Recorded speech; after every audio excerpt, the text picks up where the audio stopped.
Alright, so I'll fire up Sharky, get rid of this table, and we shall play another match.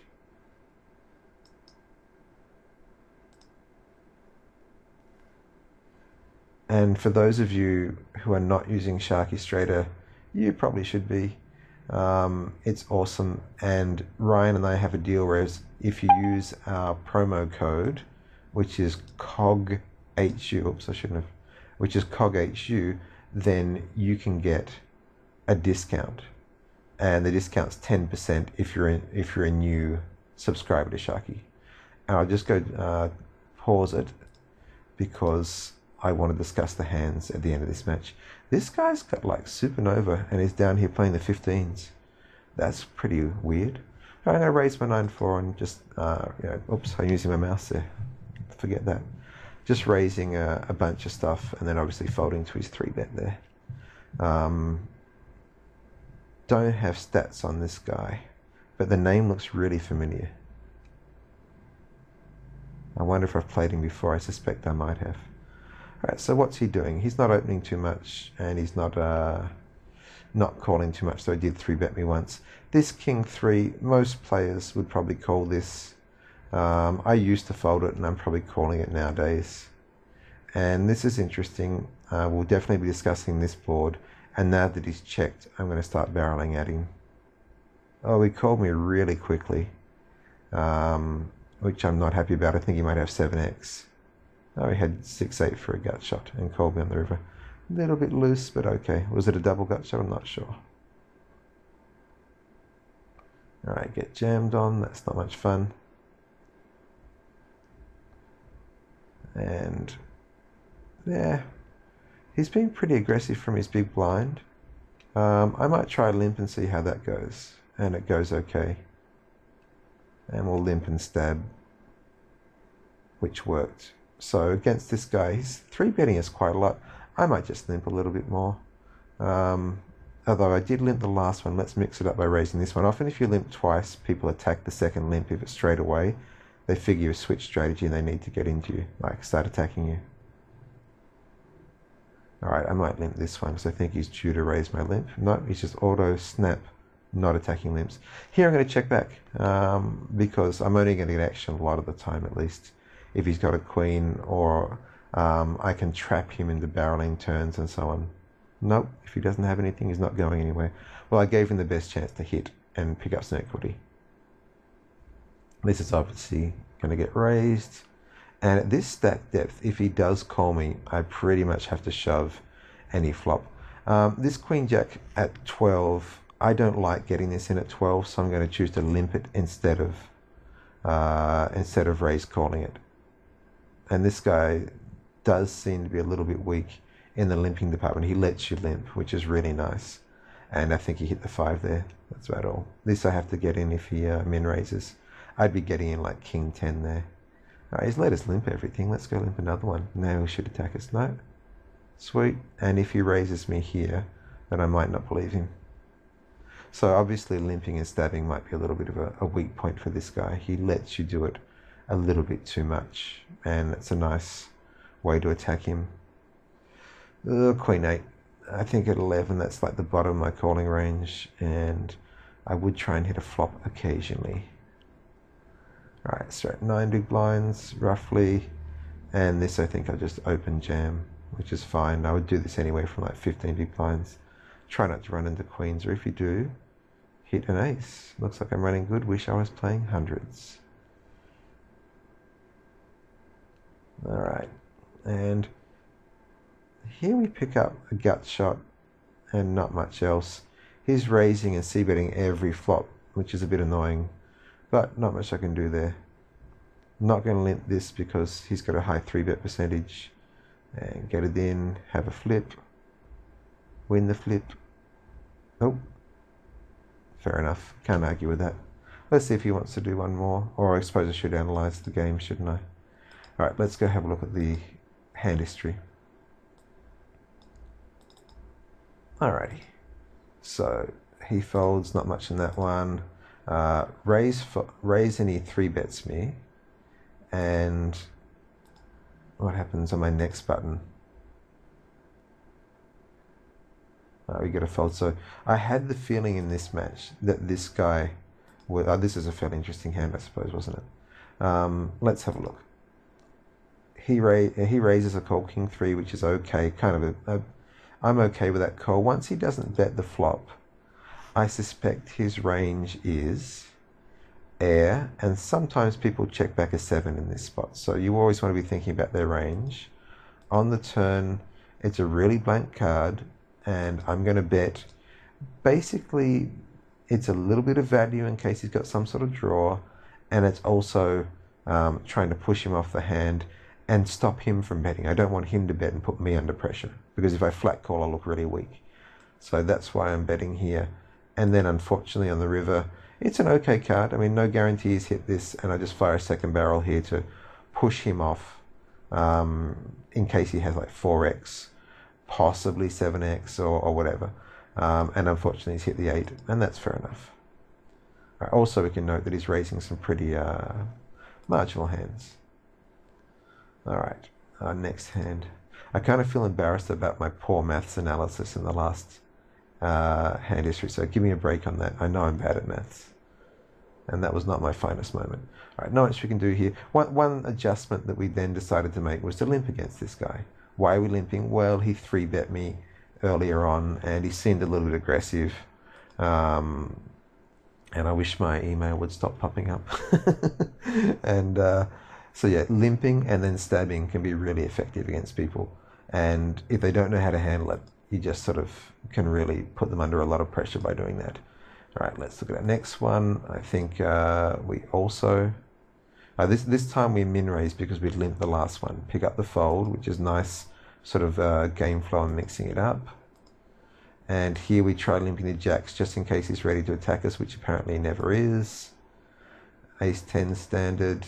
The Queen Jack hand. He's not representing much here except for a 5. So what happens is I limp, which is fine. I could have open shoved. I could have min raised and called, which I don't like so much as I'm a nit. So I choose to limp and stab. And once he raises me here, it's pretty clearly a 5. And I've just got to get away from it. I'm only 25% to win now. And I don't want to get involved in this spot where I don't think I'll ever have any fold equity. So just limp and fold is fine. And then the rest of the match pretty much played itself out. What happened?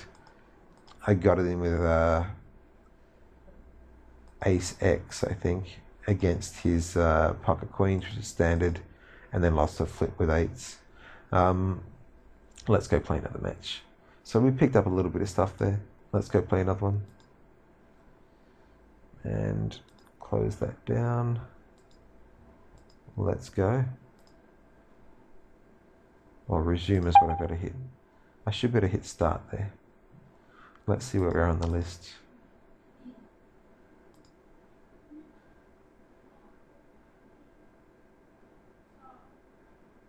Alright, got ourselves a lobby. I'll pause Sharky. This could possibly be the last match. Unless it's like a 1 or 2 hander or something. In which case even I am not going to have much to say.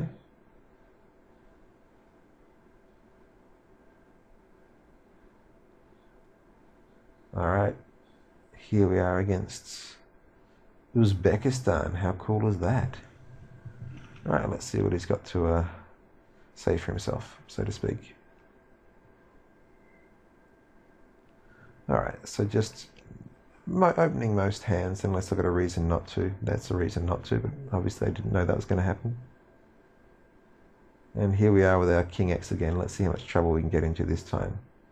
Not too much. This is not a spot where, when it comes on Ace XX and you're out of position, it's not a spot that I like to compete with much, unless you've got some sort of backdoor something.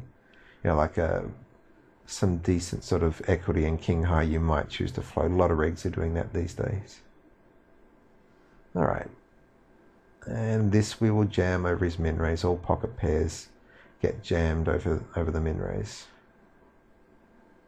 Isn't that cool? Mouse didn't move, and the everything done with the gamepad. I do love this setup. King X, I just worry that when I raise, he's going to jam me back as like a sort of revenge jam. Now let's look at the flop text here. Queen 8-5. It's pretty wet, but it's still something that you have to see bet. You know, there's no guarantees hit the queen or the 8. Uh-oh. Once he flats you, we'll talk about his range later on, but it could easily be all three parts of his range, like the draw part, the 8 part, and the queen part can all flat here. So we'll certainly not be barreling that card, but it's interesting. All right, pocket kings. No love, pocket 10s. And we get sort of 3-bet here. Obviously this is going in, just talking about my range here. I am worried about people who 3-bet to this size, and I would often now fold something like 4s and 5s and maybe jam like 6s. They're often going to turn up with like, 9s, 10s, jacks, that sort of thing. Now there's some bluff in there as well, obviously. But I wouldn't now shove my 4s and 5s anymore. I think I'd just back off with those. All right, I might try a little limp here. This guy's obviously got an aggressive 3-bet thing going on. And this is a little bit of a wet flop. I'll check it and bet the turn if I get some, if I get checked back to. Now I'm going to check and bet the river if he doesn't bet. Just 30 will do. And get a little bit of value there. We can talk about this one later on. All right, min raise. I'm going to call 9-7. And I'm really now in a particularly shitty spot. We'll talk about this later on. He snaps, he bets. And let's hope he checks back. Oh, that's kind of cool. This is interesting. Like if I bet here, there's not much worse that's going to call me, but maybe I might get a call out of King X. Nah, well, we tried. We'll talk about that one later on as well. All right, so he's down to 11. Basically, he's been opening 50%. I think I'll flat this again, and I will horribly miss. All right, and I'll check the turn here. This is one of the things I always used to do, check back when I hit the ace in this spot. And it's a nice little play. I'm going to jam this, and I'll talk about why I'm jamming this instead of min raising it in a minute. It's, I think, reasonably interesting. So that's something to talk about when we look at the hand history. Maybe I should be limping this. He does seem a little bit aggressive. He's raising a lot more than he should. I'm going to go for a pretty risky play and make a non-all-in 3-bet, which I wouldn't often do, but it can be really effective there. I'll talk about that one as well. We've got lots of stuff to talk about from this hand history, which is cool. This is right on the limit of what I'm happy calling, but I'm going to call it. 9, please. Oh no. Not going to happen. That's pretty close. That's basically a flip that we lost there. Jack 10 suited, I would call at that stage. And 6-5 suited, I think. Oh, 6-5 offsuit. I forget if that's a jam or not. But no love for us. That was probably a bad Nash shove, by the way. I didn't check my Nash. Let's see if he wants one more game. No, he doesn't. Bugger. Now I'm tempted to go win my $15 back. Oh, and I closed down the replayer. That's okay. I'll go find it at another table. All right, so boom, boom, boom. Wow, there's a lot of these running. I think there's an easier way to get to this replayer too, isn't there? But never mind. Is this the one? This is the one. Okay, so let's go through this match in detail here. All right, Queen 9, fold, no problem. And Jack 6 and get jammed on. Yep, no worries. You've got to be opening a lot of hands. Calling the King 2 out of position. A little loose, but it's okay. And a lot of people are floating King high in these flops, but not me. I'm just going to give it up.